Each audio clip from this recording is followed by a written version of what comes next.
नमस्कार, मैं हूं आपके साथ सृष्टि श्रीवास्तव। पैगंबर मोहम्मद पर आपत्तिजनक टिप्पणी किए जाने के बाद से नुपुर शर्मा सबके निशाने पर है।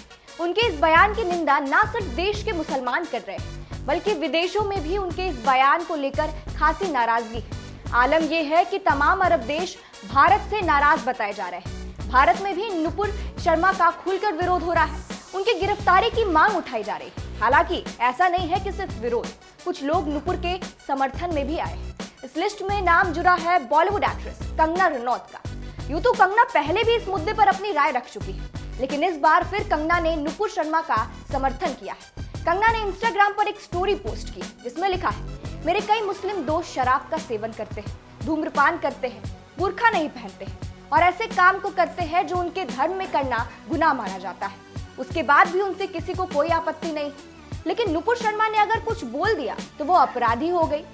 इससे पहले जब बीजेपी ने नुपुर को सस्पेंड किया था, तब भी कंगना ने अपनी बात रखते हुए कहा था, जब हमारे हिंदू देवी देवताओं का अपमान किया जाता है तो हम कोर्ट जाते हैं। आपको बता दें, कंगना रनौत हमेशा ही अपने बेबाक बयानों की वजह से चर्चाओं में रहती है। देश में हो रही हर हलचल पर उनकी नजर होती है। ऐसे में जब नुपुर शर्मा का मुद्दा उठा तो कंगना भला कहाँ चुप बैठने वाली थी। कंगना ने धड़ल्ले से अपनी राय रखी। बताते चले कि नुपुर शर्मा ने एक डिबेट के दौरान पैगंबर मोहम्मद पर विवादित बयान दे दिया था। बाद में इसका जमकर विरोध हुआ था। हालांकि बाद में नुपुर ने इस पर माफी भी मांग ली थी और एक लंबा चौड़ा पोस्ट लिखकर सफाई पेश कर दी थी। नुपुर ने अपनी सफाई में कहा था, मैं पिछले कई दिनों से एक टीवी डिबेट पर जा रही थी जहां रोजाना मेरे आराध्य शिव जी का अपमान किया जा रहा था। मेरे सामने ये कहा जा रहा था कि वो शिवलिंग नहीं फव्वारा है। दिल्ली के हर फुटपाथ पर बहुत शिवलिंग पाए जाते हैं, जाओ जाकर पूजा करो। मेरे सामने बार बार इस प्रकार से हमारे महादेव शिव जी के अपमान को मैं बर्दाश्त नहीं कर पाई और मैंने रोष में आकर कुछ चीजें कही। अगर मेरे शब्दों से किसी की धार्मिक भावनाओं को ठेस पहुंचती है तो मैं अपने शब्द वापस लेती हूँ। मेरी मंशा किसी को कष्ट पहुंचाने की कभी नहीं थी।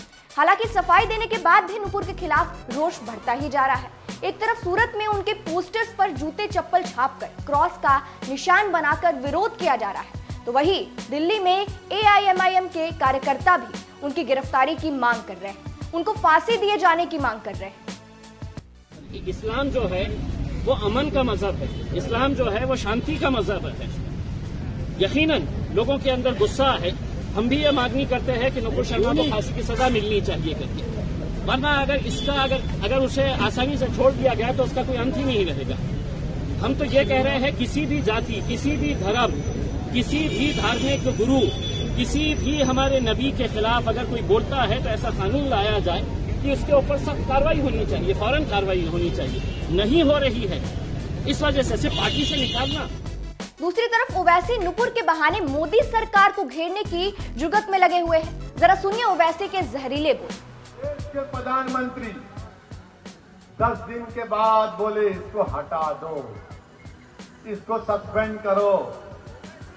अगर आज मैं नरेंद्र मोदी के बारे में अनपार्लियामेंट्री लैंग्वेज को इस्तेमाल करूं तो कल सुबह से बीजेपी वाले ओवैसी को पकड़ो, ओवैसी को पकड़ो,